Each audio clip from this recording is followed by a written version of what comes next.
Welcome to the best of first-person episodes from Phantoms and Monsters. Please like, subscribe, and hit the bell icon so you'll be notified of all future uploads.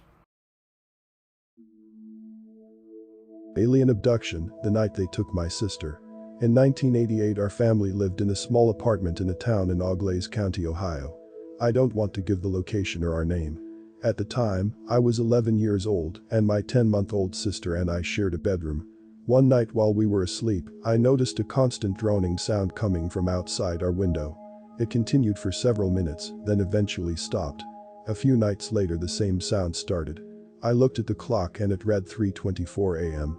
This time, the sound continued for many minutes. I got out of bed and looked out the window. I noticed a small bright white light high in the sky that seemed to pulse. I watched the light for a few minutes. It never moved except for the pulsing.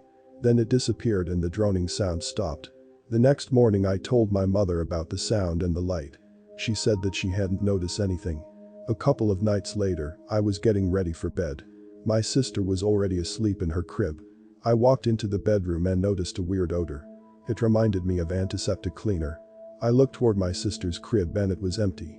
I had been in the bathroom previously, so I thought my mother had taken my sister to my parents' bedroom. I laid on my bed reading a magazine with the radio very low. After a while, I looked at the clock. It was 10:20 p.m. I figured that my mother fell asleep and my sister would sleep with her. My father worked night shift, so occasionally my sister stayed the night with my mother. I was getting sleepy, so I turned the light off and laid down. At some point, I was startled by a weird dream. I remember being frozen and not being able to move. I suddenly woke and opened my eyes. I felt very cold even though it was July and we didn't have air conditioning at the time. The droning sound had started again. I tried to get out of bed but was unable to do so. I felt very weak and disoriented. The droning sound was getting much louder and it was beginning to get a headache. I tried to call out to my mother, but no sound came out of my mouth. Then suddenly the bedroom started to fill up with white light. It was brightest above my sister's crib. As the light intensified, I noticed something coming through the wall. As I watched, the form became visible. It was my sister floating above the crib in a prone position. She had come through the light and through the wall. Her body slowly descended into the crib and the light, as well as the droning sound, began to diminish. Instantly I regained all of my faculties. I jumped out of bed and went over to my sister. She was asleep and seemed fine. I stood there by the crib and watched her while thinking if I should tell my mother what I witnessed. I decided that this would be my secret. Not long after that, we moved to a larger apartment. My sister and I both had our own rooms. Now to the present. Last week my sister and I got together at her home in Michigan. She has her own family and 2 great kids. As we sat in her living room talking, she started to tell me about something her 5-year-old daughter told her. It seems that her daughter had an experience very similar to my sister's incident when she was 10 years old. I detailed to her what had happened to her. She looked at me and mentioned that she thought that she had experienced several abductions and that she had an odd encounter a few years back that involved a strange being that confronted her in her bedroom. She had no further recollection beyond that. That's basically the story. I don't think that any of this has happened to me, but I'm not exactly sure.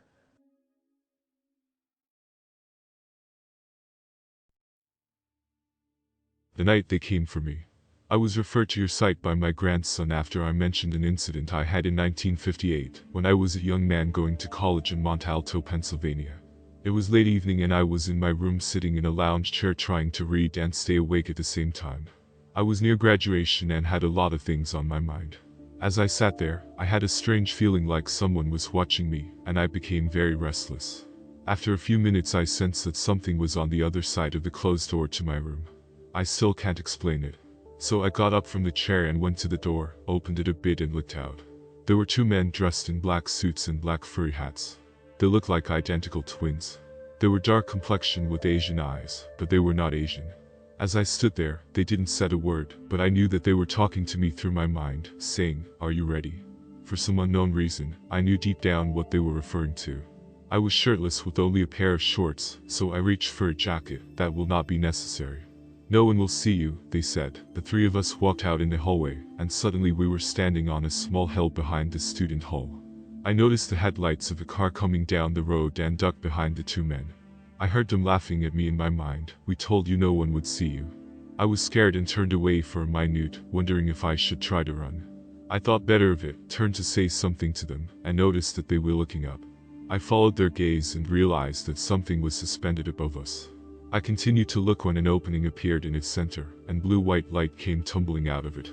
I started to feel dizzy and nauseated, like when you are on a roller coaster or airplane that is dropping too fast. Then I realized we were floating up toward whatever the object was. I must have fainted because I only remembered that I was lying on my side when I woke. I raised up and looked around. The entire room was empty except for the small table on which I was sitting. The room was bathed in a soft glow, but there was no apparent light source that I could see. Then I heard a female voice say, "He's awake."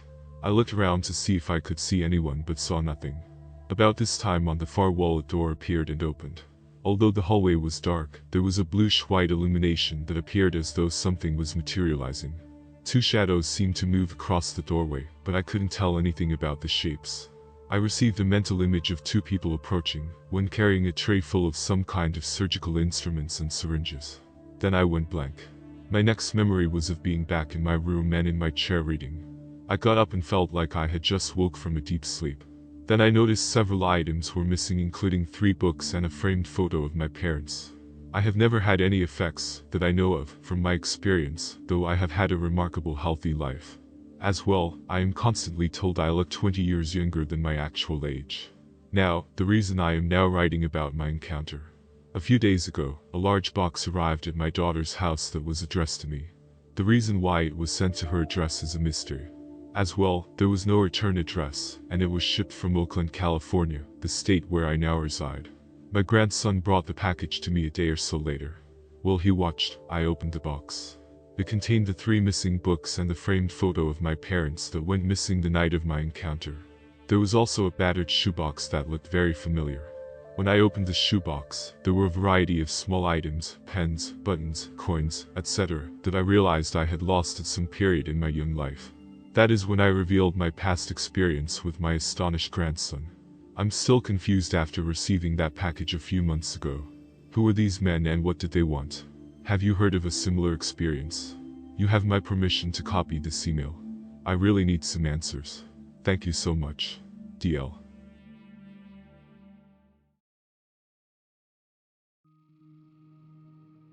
Abduction in Tennessee.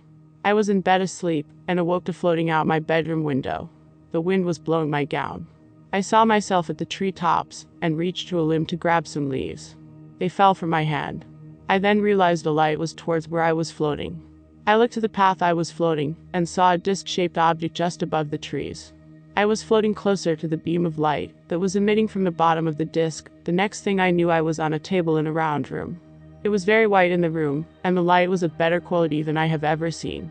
I then saw 3 human-like creatures. One was below my feet, the second at my right near my legs, the third was at my left, and up closer to me. I looked around at them, then the one on my left took my hand. I was not afraid. I had an overwhelming feeling of love and compassion from this entity. We looked each other in the eyes and I felt totally relaxed and at ease. Suddenly, a 4th entity came in that was taller than the rest. He came to my right side, just as a surgeon would do. The one at the right of me that was at my legs placed a thing on the 4th one's head. It looked like one of those things children look into to see pictures. Push the handle down and the picture changes. Well, anyway, the taller one, that had the gadget on his head, pulled it down over his eyes that bent down over my chest, and a small red beam emerged from the gadget and hit my chest. I felt pain, and I could not breathe. I felt like I was passing out. The next thing I know, I awake in my bed sweating and feeling panic. I have not shared this story to, but a few people. Some of which looked at me like I was crazy. I know Mufin are believers, so I thought I'd share this story with you. Some people have told me it was just a dream, but I feel it was real. I looked so closely into the eyes of the one that was the tallest, which I will call the surgeon, and so closely into the eyes of the one on the left of me that held my hand, which I will call the anesthesiologist. I know they did not look like eyes, they looked like lens of some sort. Maybe it was a dream, but I will always believe it was real. I will never forget it, I know that for sure. I wonder how many times this has happened to me, and I don't remember. What else have they done?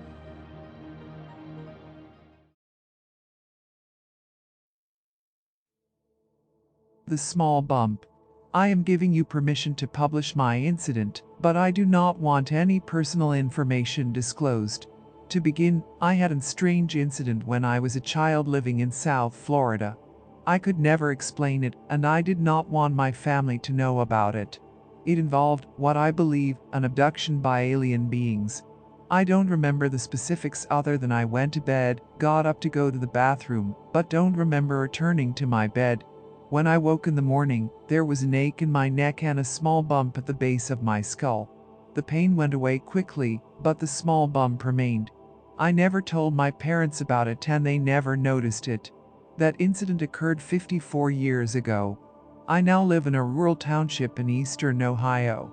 My husband and I have lived here for over 40 years and are well known within the community. My husband owns a business and employs several of the area's residents.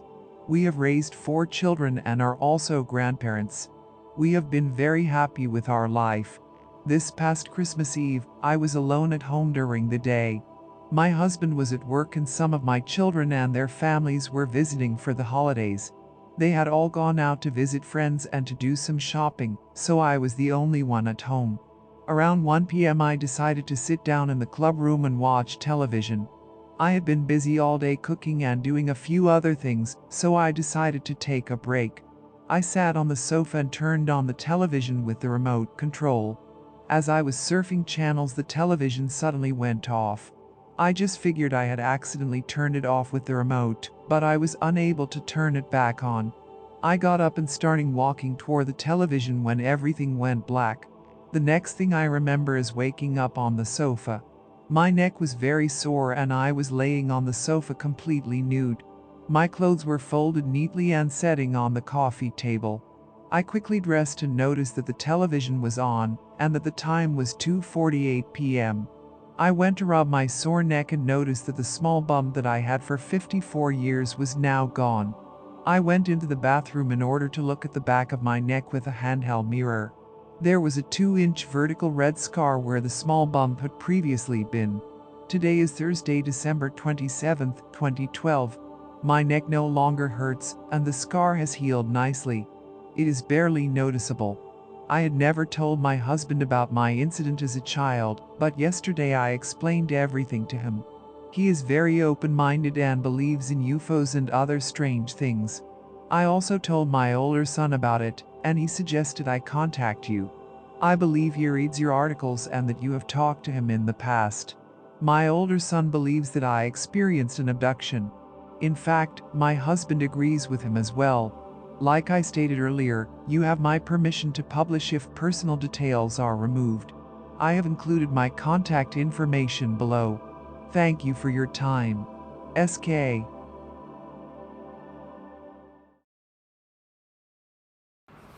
This is Lon Strickler. If you like this program, it would help us if you would give it a thumbs up. Then subscribe and click the bell icon so you get notification when we upload new first-person encounters. We have many more to come very soon. And by the way, if you have a suggestion or an experience of your own, please leave a comment.